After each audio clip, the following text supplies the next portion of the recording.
वैसे तो आम चुनाव को लेकर के पूरे राजस्थान में वोटिंग संपन्न हो चुकी है। पर दूधवा खुर्द गांव वासियों की इसे आप किस्मती कहिए या फिर बदकिस्मती कि यहाँ पर कल दोबारा से एक बार फिर वोट कास्ट किए जाएंगे। कुछ आरोप लगे, उसके बाद शिकायत दर्ज होती है और उसके बाद निर्वाचन आयोग की ओर से डिसीजन लिया जाता है कि यहाँ पर दोबारा वोट कास्ट किया जाएगा। तो वहीं अब तस्वीरें हम आपको दिखाते हैं क्योंकि फिलहाल हम मौजूद है राजकीय उच्च माध्यमिक विद्यालय दूधवा खुर्द में, जहाँ पर ये बूथ बनाया गया है। फिलहाल यहाँ पर तैयारियां जारी है और वापस से अगर हम तस्वीरें आपको दिखाएं, मेरे सहयोगी जसवंत आपको तस्वीरें दिखाएंगे कि जहाँ पिछली तारीख लिखी हुई थी उसी को थोड़ा सा मिटा करके वापस से नई तारीख यहाँ पर लगा दी गई है। समय भी लिख दिया गया है कि समय 7 बजे से सुबह के शाम के 5 बजे तक यहाँ पर वोटिंग जारी रहेगी। और आपको बता दें कि जो मतदाताओं की संख्या है लगभग 1300 मतदाता है जो कल यहाँ पर पहुंचेंगे, वोट कास्ट करेंगे। और एक सवाल सबके मन में होगा कि जिन्होंने पहली बार वोट कास्ट किया था, यानी कि जब पिछली तारीख को जब वोट कास्ट हुआ था तब इस उंगली पर उनके निशान लगा था शाही का, तो अब आपको बता दें कि अब इस उंगली पर निशान नहीं लगाया जाएगा बल्कि मिडिल फिंगर में जो यहाँ पर दूसरी अंगुली है उसमें ये निशान लगाया जाएगा। तो ये एक बड़ी जानकारी भी हम इसके साथ आपको साझा करें कि जब भी ऐसी स्थिति होती है, पहली बार जब वोट कास्ट हो जाता है उसके बाद जब दोबारा इस तरीके की मान लीजिए किसी घटनावश ऐसी स्थिति उत्पन्न होती है तो ऐसा किया जाता है। तो वहीं मेरे वरिष्ठ सहयोगी अशोक शेरा जी भी मेरे साथ हुँ। है। अशोक जी देखिए, हम इस बात का ज़िक्र शुरुआत से कर रहे थे क्योंकि दोबारा वोटिंग हो रही है। आपने भी कहा था कि इसे किस्मती कहें कि बदकिस्मती। हुँ। किस तरीके का रिस्पॉन्स आपको लग रहा है? क्या आप कहना चाहेंगे? बिल्कुल, आप देखिए कि जिस बूथ पर रीपोलिंग होती है, तो उसको लेकर जिस तरीके से वहाँ के वोटर्स होते हैं, उनमें उत्साह होता है, उनके साथ-साथ मीडिया में, प्रशासन में, तमाम लोगों के वहाँ पर रीपोलिंग होगी तो क्या हो गया? क्योंकि सबसे बड़ा सवाल हम लोगों के ज़हन में था कि यार जो स्याही लगेगी, वो कहाँ लगेगी? तो जैसा अभी आपने पूछा बताया कि जो सेकंड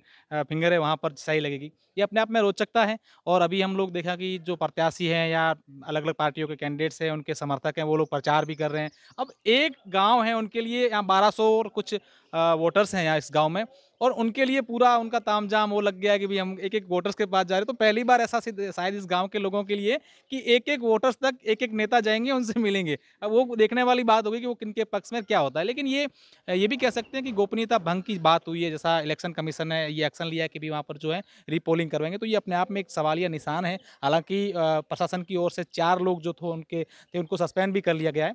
अब कल सबकी नज़र रहेगी, जाब्ता आप देखिए पुलिस के अधिकारी हैं, प्रशासन के अधिकारी यहाँ पर बड़ी मात्रा में भी बिल्कुल, यहाँ अशोक तैनात हैं। जी तस्वीरें मैं देख पा रही हूँ कि एसडीएम साहब भी यहाँ पर पहुँचे, यानी कि हर लेवल पर यहाँ पर निगरानी रखी जा रही है, निश्चित तौर पैनी निगाहें यहाँ पर है, तो कह सकते हैं तीसरी आँख से भी निगाहें रहेगी? बिल्कुल, देखिए पिछली बार की अगर बात करें तो वेबकास्टिंग के दौरान ये पूरा मामला खुला है। हाँ, ये बिल्कुल। इस बात से इनकार नहीं कर सकते। अब कल आज सुबह जब यहाँ ये दल जो रवाना हुए, मतदान दल यहाँ पर आए, तो उनको भी कलेक्टर साहब खुद ने वहाँ जाकर के स्कूल से यहाँ रवाना किया है।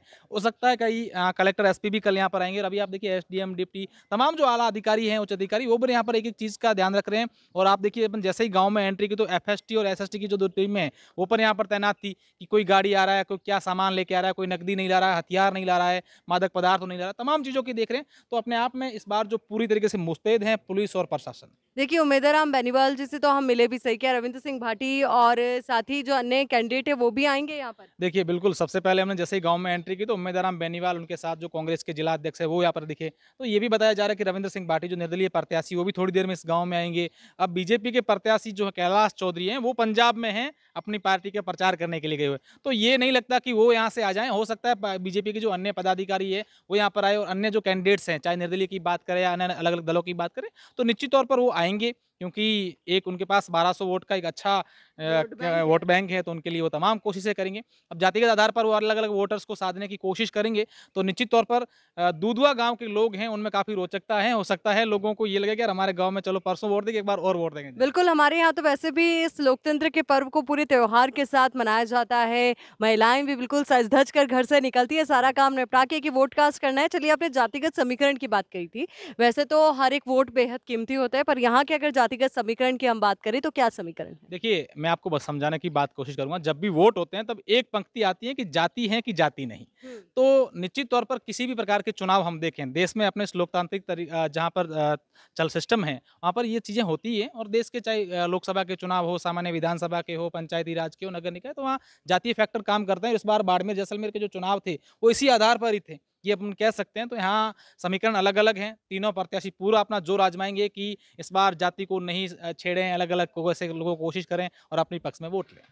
बिल्कुल, अपने आप में बेहद अहम है और देखिए 1200 वोट अपने आप में एक बड़ा वोट का अंतर हुँ। है और कह सकते हैं कि यही निर्णायक भी हो सकते हैं। निर्णायक भी हो सकते हैं, निश्चित तौर पर। देखिए, इस बार बाड़मेर, जैसलमेर के रिज़ल्ट के लेकर के जैसे 26 को वोटिंग हो गया, उसके बाद सभी की नज़र है कि क्या माहौल है, हाँ, क्या चल रहा है वहाँ, बिल्कुल। कौन जीत रहा है। तो हर कोई यही कह रहा है कि इस बार यहाँ का जो जीत का मार्जिन होगा, वो बड़ा नहीं होगा। जिस तरीके से वोटिंग हुई है बाड़मेर, राजस्थान में जो 25 लोग, तो सबसे ज़्यादा वोटिंग यहाँ पर हुई है। यहाँ पर भी 86% मतदान हुआ था। 86% जो है यहाँ पर वोटिंग हुई थी। तो अच्छा है, देखेंगे किस तरीके से लोग इसमें उत्सुकता से यहाँ भाग लेते हैं और कल हम देखेंगे 12 बजे तक तो यहाँ मतदान हो ही जाएगा।